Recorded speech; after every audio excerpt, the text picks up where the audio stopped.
आज के अंक में हम बात करने जा रहे हैं हकलापन को लेकर, यानी स्टमरिंग होने लगती है, कुछ भी कहा जाए तो वो क्लियर नहीं निकलता, हकलाते हैं, एक ही शब्द को एक तिहाई बार बोल बोल के उस शब्द को पूरा किया जाता है। ये एक बीमारी किस्म की होती है। हालांकि जब बचपन में होती है तो डॉक्टर्स के मुताबिक ये कहा जाता है कि ऑपरेशन से इसकी तालू ठीक करके और हकलाना दूर कर सकते हैं।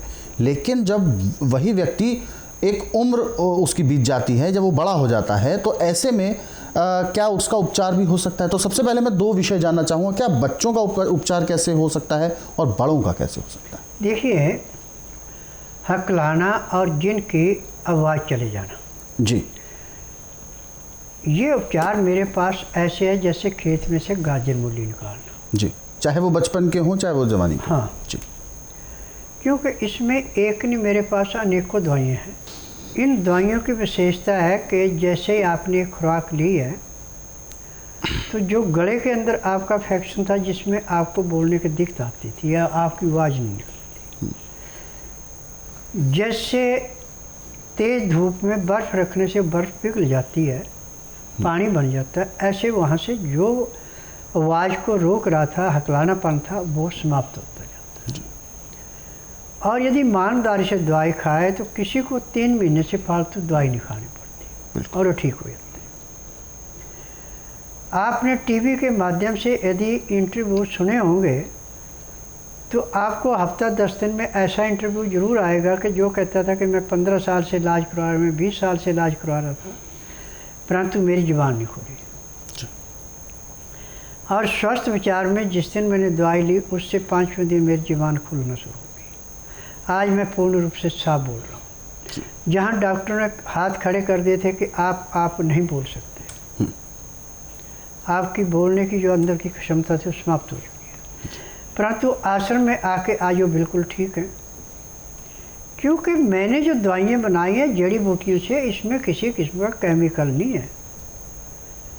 केमिकल जो दवाइयों में मिलाया जाता है, ये केमिकल सिर्फ आँख को सुन कर सकता है, किसी रोग को काट नहीं सकता।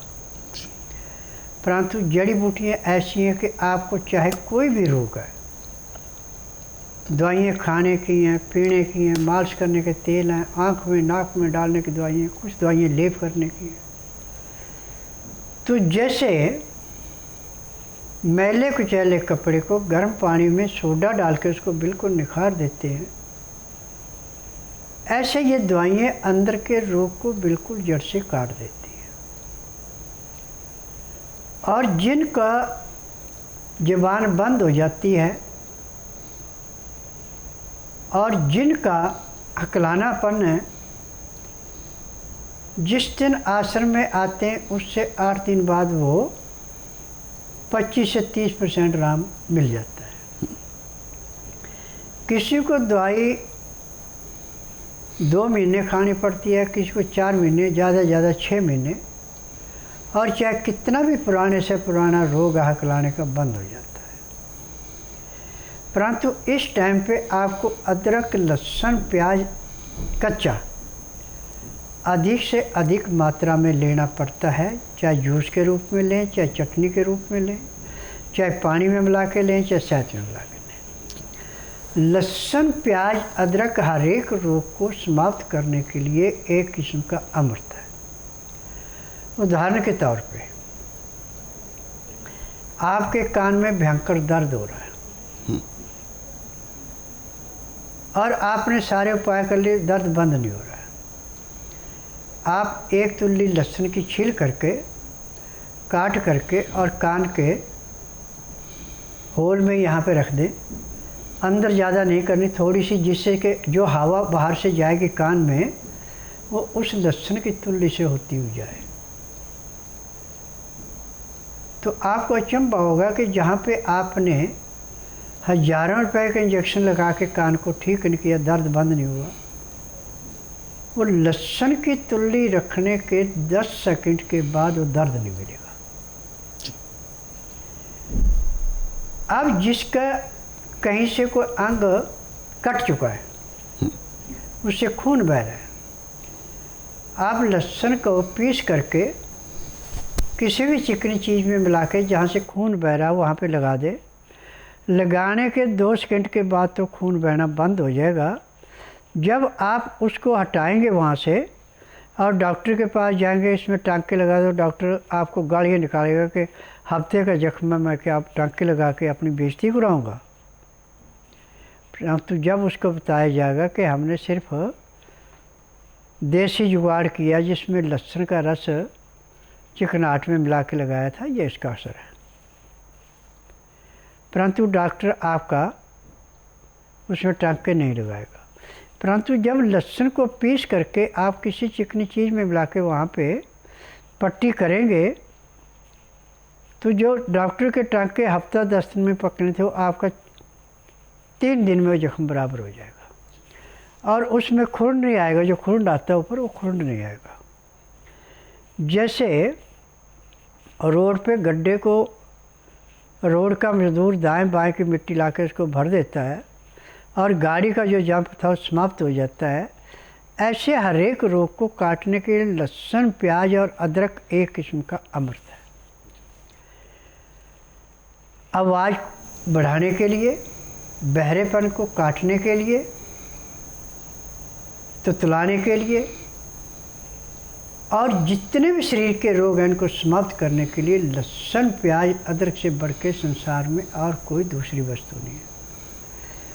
आप लहसुन, प्याज, अदरक खा के वहाँ जाइए जहाँ महामारी फैली है। आपको मुंह पे कपड़ा बांधने की ज़रूरत नहीं है। आप खुले मुंह से जाइए, जो भी आपके नाक से कार्बन डाइऑक्साइड निकलेगी, जहाँ तक वो कार्बन डाइऑक्साइड जाएगी वहाँ तक जितने भी वायु के मंडल के अंदर कीटाणु थे रोग के नष्ट हो गए। आपको प्योर ऑक्सीजन आ गया। आपको रोग कहाँ से होना जी। तो आज मैंने पूरे संसार से एक ही वायदा किया है कि जब आप अपना उपचार करवा के थक गए, डॉक्टर हकीम हाथ खड़े कर गए, तो आप मेरे आश्रम में आइए। परंतु बुधवार को नहीं आना, गुरुवार से लेकर मंगलवार के बीच में आना। जिस दिन आना उस दिन रात्रि 10 बजे तक खा पी के दातन कूला करके बड़ी इलायची मुंह में रख के चूसते रहना। सुबह 9 से 10 के अंदर अपना नामकरण कराना। 10 से 12 मैं नाड़ी परीक्षण करूँगा। नाड़ी परीक्षण में मैं बोलूँगा कि आपको बीमारी, आपको कुछ भी बोलने की ज़रूरत नहीं पड़ेगी। फिर उसके बाद दवाइयाँ दी जाती हैं। दवाइयाँ खाने की हैं, पीने की हैं, मालिश करने के तेल है, आँख में, नाक में, कान में डालने की दवाइयाँ हैं। दवाई लेने के 10 मिनट के अंदर अंदर कम से कम 15 से 20% आराम मिल जाता है। तो तुलाने वाले बच्चे और जो बच्चे बोलते नहीं, हर महीने मेरे पास 15 से 20 मरीज आ रहे हैं और जिनमें से किसी को 2 महीने, किसी को 1.5 महीना दवाई खिलानी पड़ती है और वो पूर्ण रूप से स्वस्थ है। आज जिनके बच्चे ठीक हुए हैं वो एक ही बात कहते हैं कि स्वामी जी आपके हाथ में जादू है। तो मैं कहता हूँ कि मेरे हाथ में जादू नहीं, जादू जड़ी बूटियों में है। जड़ी बूटियों के गुण आएंगे, क्योंकि मुझे 10,000 जड़ी बूटियों की पहचान है जिनसे मैं दवाइयाँ बनाता हूँ। और मेरी दवाइयाँ 80% तो खुद निकाली जाती हैं, 20% सिर्फ खारी बॉडी से लाई जाती हैं। तो इन दवाइयों की विशेषता है कि हर एक रोग को ये दवाई ऐसे समाप्त करती है जैसे कूड़े करकट के ढेर को माचिस की तिल्ली जला के समाप्त कर।